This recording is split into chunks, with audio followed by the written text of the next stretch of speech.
how are you? Today is my day off from work, so I thought I would make a little video for you all.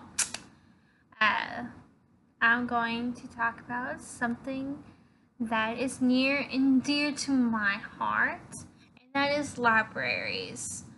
I think library systems are very important to the education in this country. And the reason I say this is because libraries were a fundamental part of my childhood.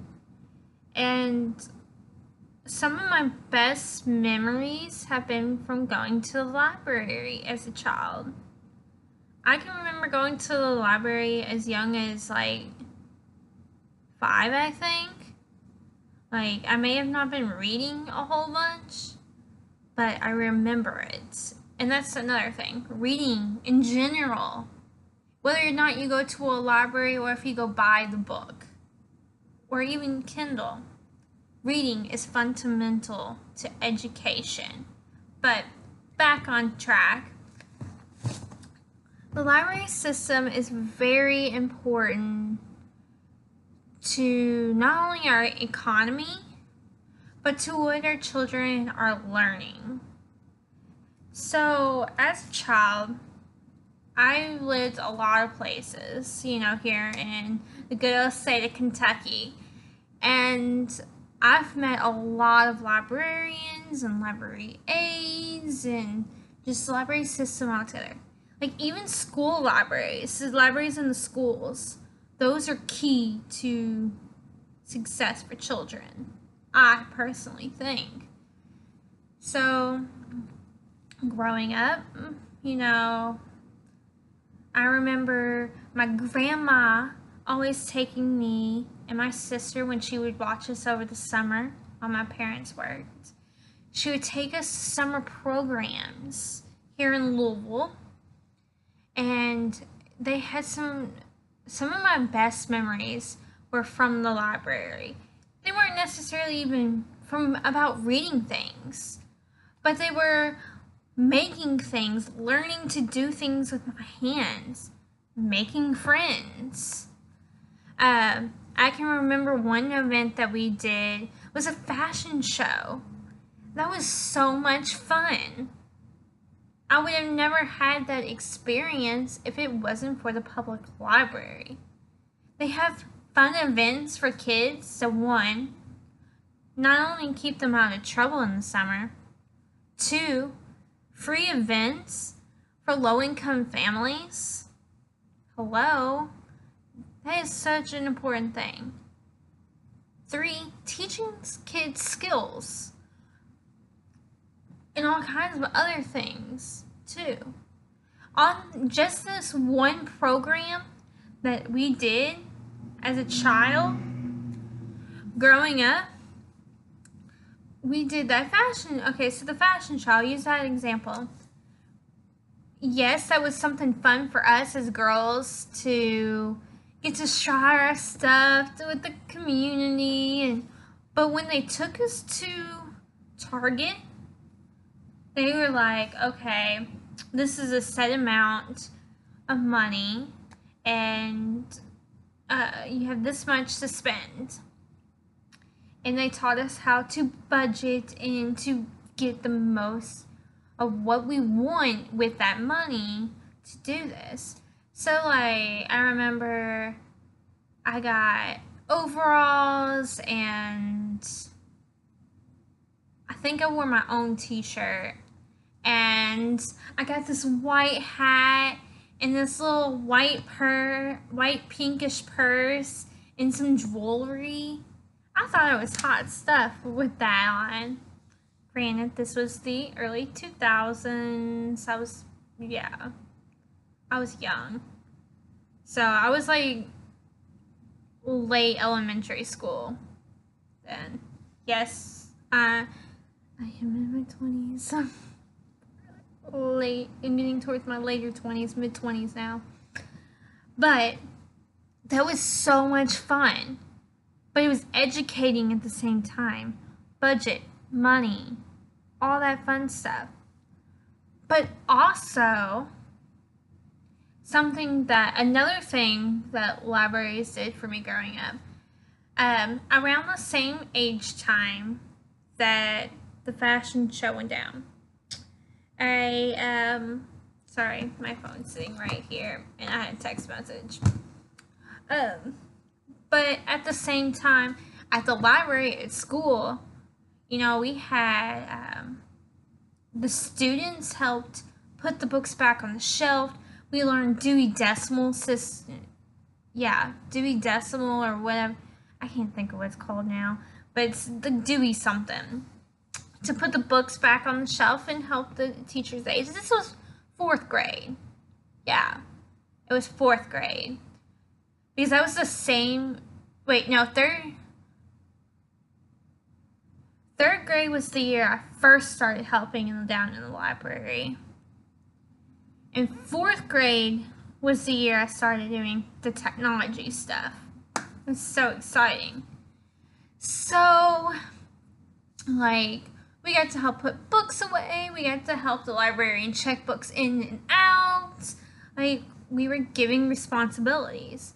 And when I was in 4th grade, the library had at my school, had a broadcast team. So we got to do the morning announcements, and we broadcasted it to the whole school, and it was awesome. It was so much fun. It was exciting. So I did that in elementary school and it was so much fun. I don't know.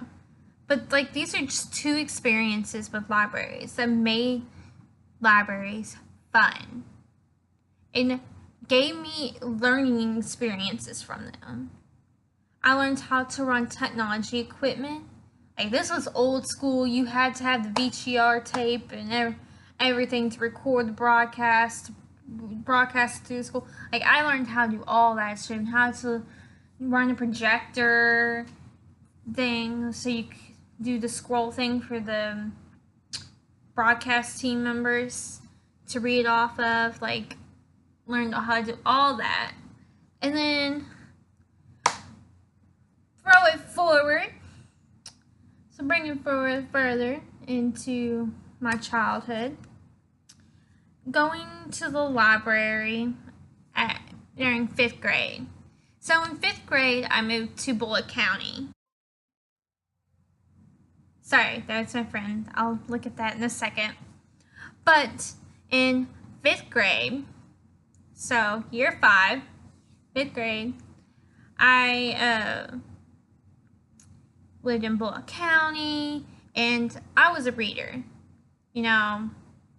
I wasn't much of a reader when I was younger. I struggled with reading and not necessarily grasping.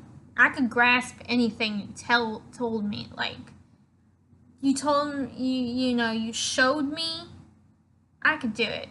But I wasn't a good oral reader because I am deaf in this ear, and learning to pronounce things was always very difficult.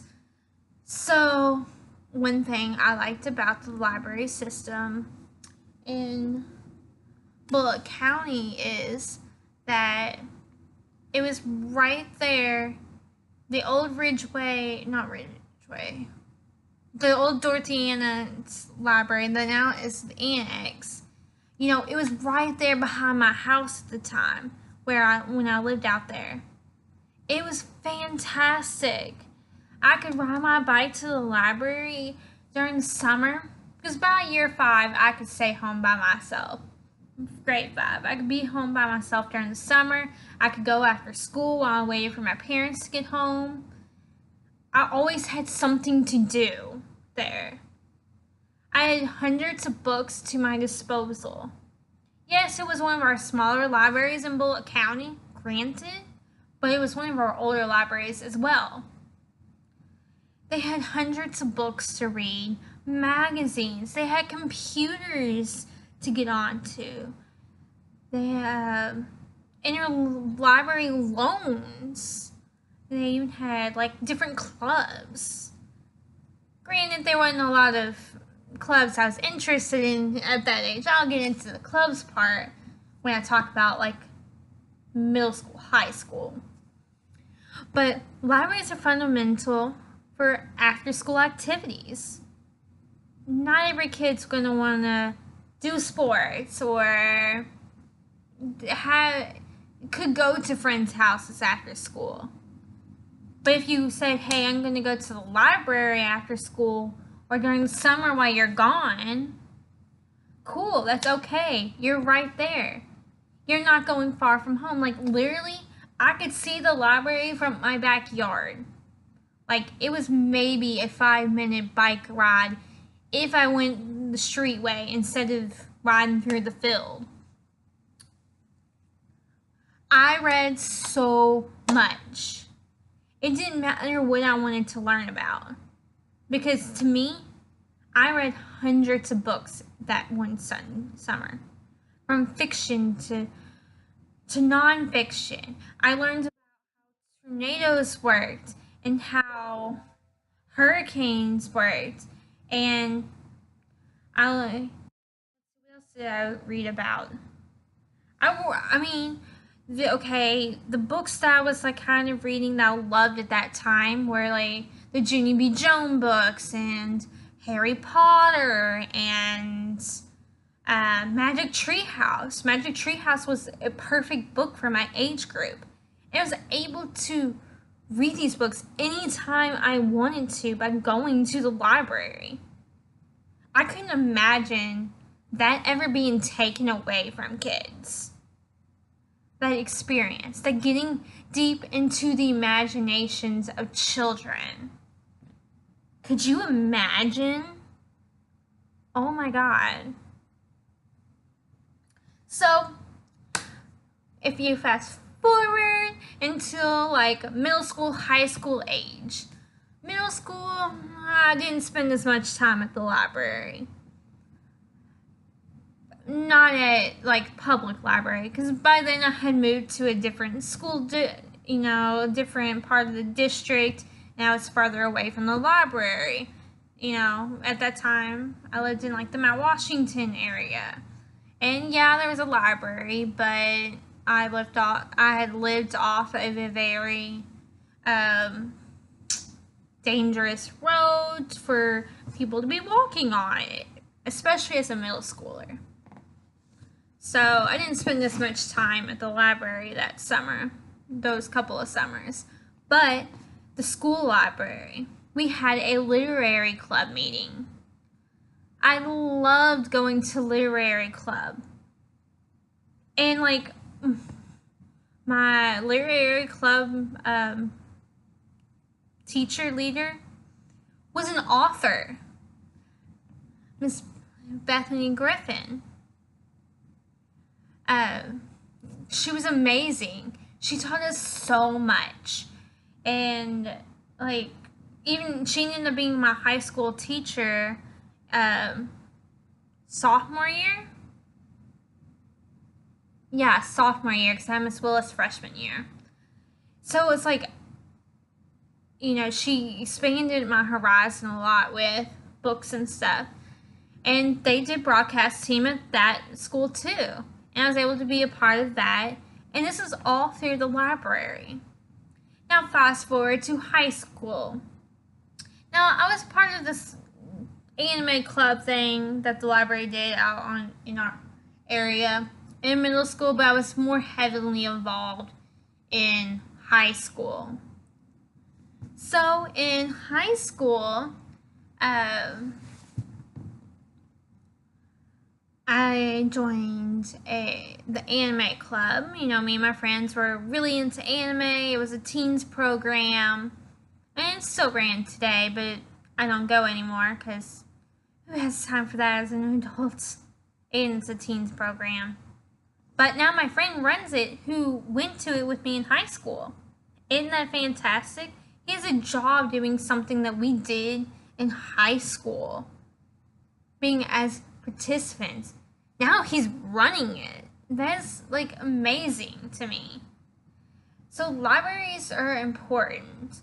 You get opportunities. Like I had hundreds and hundreds of volunteer hours working for the library in high school, doing things for them. Because the library is so important to education, keeping kids off the street, finding something to do during the summer. And like poor people have, well, like if you don't have internet at home or anything like that, you'll be able to get internet access at the library and learn things and do projects, and there's no excuse to be saying I can't do things like research projects, writing books, or doing homework assignments. This bridges the gap between the rich and the poor. The rich can go buy books, the poor maybe not. Well, whether you're rich or poor, you can go to a library and borrow a book. You can have a thing in your hand and borrow it.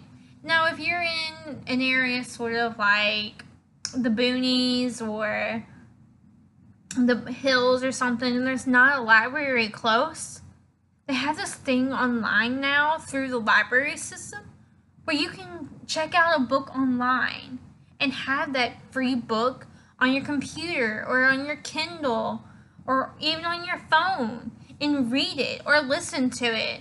Heck, you can even rent movies like that through them, which is an amazing thing. Everyone should support their local libraries. Go check out your library now and check out a book. Bye!